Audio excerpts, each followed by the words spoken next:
Picture this. It's a Tuesday morning. You open your phone and check your investments. Every number on the screen is red. Down, way down. The news is screaming about a market crash, and everyone around you is doing the same thing, selling everything as fast as they can. Panic mode. Nobody's stopping to think. They're just reacting all at once, like a school of fish that suddenly turns left for no reason. But one person isn't selling, they're just watching, calm, because they've been through this before and they know the panic never lasts. Maybe that first group sounds familiar. Maybe you spent your 30s buying stocks you heard about online, trying to catch the next big winner before everyone else did. Maybe you tried day trading, buying and selling stocks within the same day, trying to make quick money. Maybe you bought options, which are basically bets on where a stock price is going to move. And maybe, if you're being honest with yourself, none of it really worked out the way you thought it would. So now you're in your 40s, and that quiet little voice in the back of your head keeps asking, do I still have enough time to actually retire with money? The answer is yes, but only if you stop playing that same game. Hey, what's up? My name is Richard. I teach the money stuff that nobody ever taught us in school. Things like how to actually grow your savings, how investing works, and why some people seem to build wealth without even trying, while others work just as hard their whole lives and never really get ahead. That difference almost never comes down to how smart you are or how much you make. It usually comes down to what you know and what you do with it. If this video helps you see money differently, smash that like button and hit subscribe. It helps the channel grow, and I'll keep putting out free videos like this one. Now, before we get into it, I want you to picture two people, same age, 42, both have regular jobs, both bringing home a decent paycheck. The first guy, let's call him Marcus, spent his 30s trying to pick winning stocks. He bought tech stocks, meme stocks, crypto, you name it. And he wasn't just guessing either. He did his homework. Read the articles, watch the videos. He genuinely tried. But every time he started to get a little ahead, something would go wrong. The market would drop, he'd panic and sell. Or he'd hold on too long hoping it would bounce back and watch his gains disappear. After 10 full years of trying, Marcus had about $14,000 in his investment account. 10 years, $14,000. Now meet Marcus's friend Lisa. Lisa never once talked about stocks at dinner, never bragged about a hot tip. She just set up an automatic transfer every month into one simple investment fund and then basically forgot about it. That's it. That was her whole strategy. By 42, Lisa has over $90,000 sitting there growing while she was just living her normal life. Same age, same income, $90,000 versus $14,000. The only difference was how they invested. That's exactly what this video is about.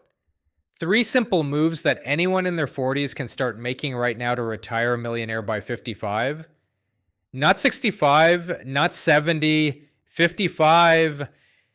But here's where things get interesting. Most people in their 40s are still trying to pick the right stocks. And I get it. It feels like you're doing something smart. But here's a number that should stop you cold. Over any 15-year stretch, about 88% of professional fund managers, people whose entire job is picking stocks with teams of analysts and millions of dollars in research tools, still fail to beat the market average. If they can't do it consistently, the odds of you doing it on your lunch break are pretty much zero. That's not an insult. That's just the reality. So what's the move instead?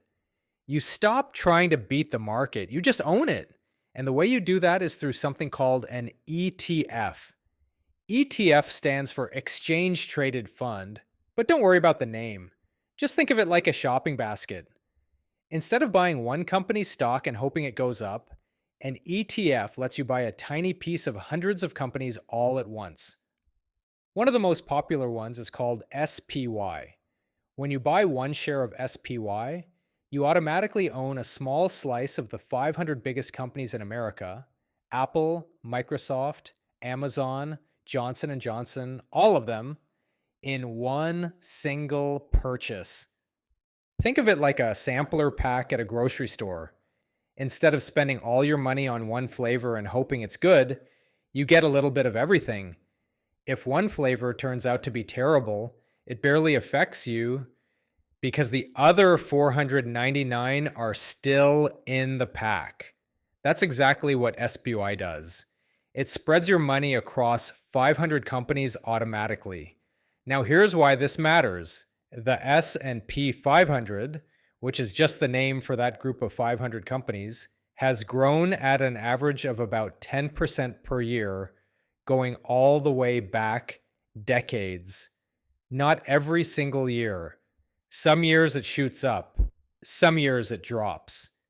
But when you average it all out over time, it's around 10% a year. And that average survived the dot-com crash in the early 2000s, the financial crisis in 2008, and COVID in 2020. Through every disaster, the long-term average held. So how do you actually get started? You open a brokerage account. That's just a regular investment account, like a bank account, but for buying investments. Fidelity, Schwab, and Vanguard are three of the most trusted ones, and they're all free to open. Takes about 10 minutes online. Then you set up an automatic monthly transfer. Whatever you can afford, whether that's $300, $500, or $800 a month, and you use it to buy SPY or VOO every month without thinking about it. That's the whole move. Here's what that actually looks like in real numbers. Say you're 42 and you invest $600 a month into one of these funds. You keep it up consistently until you're 55. That's 13 years. At a 10% average return, you'd end up with somewhere between $260,000 and $280,000. And you didn't have to research a single stock to get there. But here's the thing. That number can get a lot bigger depending on one factor most people never think about. That's exactly what Move 2 is about. Remember Marcus, the guy with $14,000 after 10 years of trying? I actually know someone just like him. I'll call him Tom. Tom spent years obsessing over stocks. Woke up at 6 a.m. every morning to check how the market was moving before it even opened. Stayed up late at night reading company reports. He was putting in serious time and effort. But at 43, he had less money saved than his sister, who just set up a $400 a month automatic investment into a simple index fund back when she was 32 and never touched it again. Tom said something to me that I've never forgotten. He said, "I was working so hard at investing that I forgot to actually invest." That's the trap. Doing a lot of work feels like progress, but busy isn't the same as building wealth. So owning the market is move one. But here's the thing. Even if you do that part right, there's something quietly eating away at your money in the background. Most people never notice it until it's too late.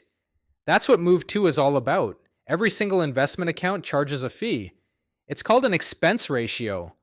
All that means is they take a small percentage of your total balance every year just for holding your money. The average 401k in America charges around 1.26% per year.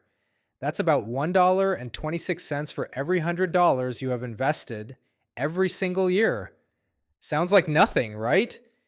It's not nothing.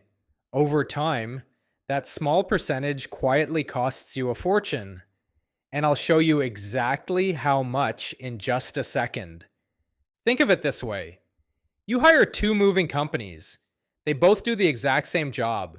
But mover A charges you $1.26 for every $100 of stuff they move. And they keep charging you that every single year, even after the move is long done. Mover B charges 3 cents per $100. Same work, same result, just a very different bill. That's the difference between a typical 401k and a low cost ETF like VOO. Let's make it real with actual numbers. You're 42. You invest $1,000 a month for 13 years until you're 55. The market averages 10% a year, with a typical 401k charging a 1.26% fee. You'd end up with around $275,000. With a low cost ETF charging just 0.03%, you'd end up with around $370,000. Same amount invested every month. Same number of years. The only difference is the fee. That gap. $95,000? Gone. Taken out slowly and quietly the whole time without you ever seeing a single bill. Here's how to check what you're actually paying right now. Log into your 401k or investment account. Find the fund your money is sitting in. Look for a number called the expense ratio. It'll be a small percentage like 0.04% or 0.85% or 1.2%. That's your fee. If it's higher than 0.5%, it's worth looking at lower cost options. 3 funds worth knowing: VOO, SPY, and FXAIX. All 3 track the S&P 500, and all 3 charge 0.03% or less. Same market exposure, a fraction of the cost. Most people only focus on what their money is earning. Nobody ever tells you to also look at what your money is losing, slowly and quietly in fees every single year. I have a friend, I'll call her Diane. She had been putting the maximum amount allowed into her 401k every single year for 12 years straight. Never missed a payment. Super disciplined. And she should be proud of that. But one day, she actually looked at the fee on the fund her money was sitting in. It was 0.97%. We did the math together. Over the next 13 years, until she retired, that one fee, compared to just using a low-cost fund like VOO, was going to quietly cost her over $80,000. She went quiet for a second. Then she said, "Nobody ever told me to look at that number." And that's exactly the problem. These fees are buried. They're not advertised, but now you know where to find them. So at this point, you're owning the market through low-cost ETFs, and you've stopped letting fees eat your returns. You're already ahead of most people. But there's one more move left. And honestly, this is the one that decides whether you actually hit $1 million by 55 or not. I hear the same thing from people in their 40s all the time. "Richard, I think I started too late. I should have done this in my 30s. Is there even enough time left?" I completely understand why it feels that way. But the math tells a very different story than most people expect. Quick question. If I gave you 1 penny today and it doubled every single day for 30 days, how much would you have at the end? Take a guess. The answer is over $5 million from 1 cent. That's the power of compounding. And your investments work the exact same way. Compounding just means your growth starts growing too. Here's a simple example. You invest $10,000. It grows 10% in year 1. Now you have $11,000. In year 2, that $11,000 grows another 10%. Now you have $12,100. You didn't add a single dollar, but you made an extra $100 just because last year's gains were still sitting there working for you. By year 10, that original $10,000 has quietly grown to about $25,900. By year 15, it's $41,700. You never touched it. It just kept growing on top of itself. Think of it like a snowball rolling downhill. At first, it barely picks up any snow, but the longer it rolls, the bigger it gets, and the faster it grows. The problem is, most people panic around year 3 and stop the snowball right before it really starts moving. And that's the biggest mistake people make. The number one threat to your money growing is not a market crash. It's your own reaction to a market crash. At some point, the market is going to drop, maybe 20%, maybe more. And when that happens, your brain is going to tell you to sell everything and wait it out. But that's the worst thing you can do. When you sell during a drop, you lock in your losses, meaning the money you lost on paper becomes a real permanent loss because you sold before the price had a chance to recover. Every single major market crash in history has recovered. Every one. 1987, 2001, 2008, 2020, they all came back. The people who came out ahead were simply the ones who stayed in.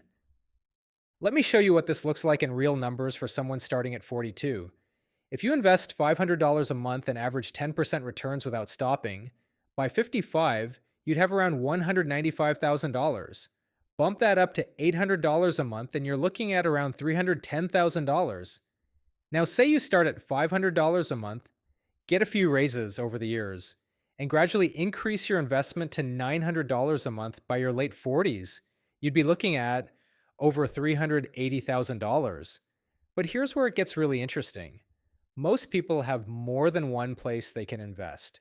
There's a regular brokerage account, a traditional IRA, and a Roth IRA. Those last two are just special investment accounts the government created that come with tax benefits.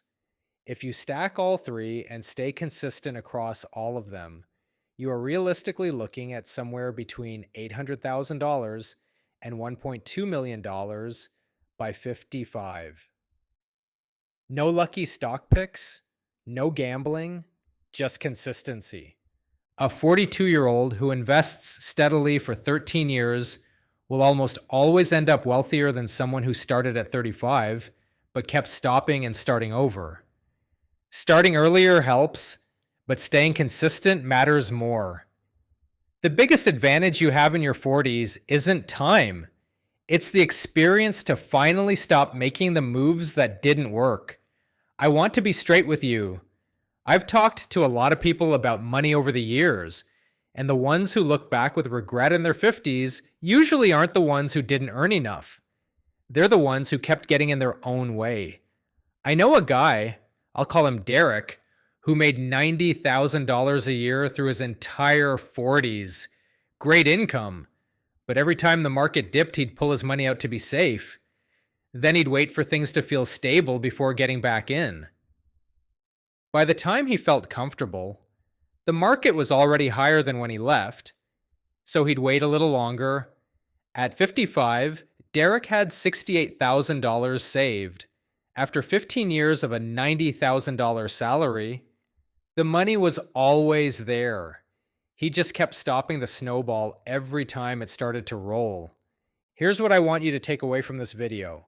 You don't need to be a financial expert. You don't need to find the next big stock. You just need three things. Buy into the market through a low-cost ETF so your money grows with the economy instead of against it. Keep an eye on your fees, because a small percentage taken out every year adds up to a massive amount of money over time. And start now, stay consistent, and don't sell when the market drops. That last one is where most people lose. A regular person with a 9-to-5 job who does these three things quietly for 13 years will retire with more money than most day traders who spent those same 13 years stressing over charts every single day. So here's your one action step for this week, not next month. This week, go to Fidelity, Schwab, or Vanguard. Pick anyone. They're all free and take about 10 minutes to set up. Open an account. Set up an automatic monthly investment into VOO or SPY, whatever amount you can afford, then leave it alone and let it grow. If this video taught you something new, hit that like button. It really does help the channel grow. And subscribe because the next video is going to show you exactly how much you need to invest each month based on your age to reach $1 million by 55. Real numbers, no hype. You don't want to miss it? I'll see you there. Because this channel, the Money Introduction channel, it exists for one reason and one reason only: to give regular, everyday people the financial knowledge that nobody ever handed them. No complicated jargon, no Wall Street insider talk, just real, simple, honest information that you can actually use starting today.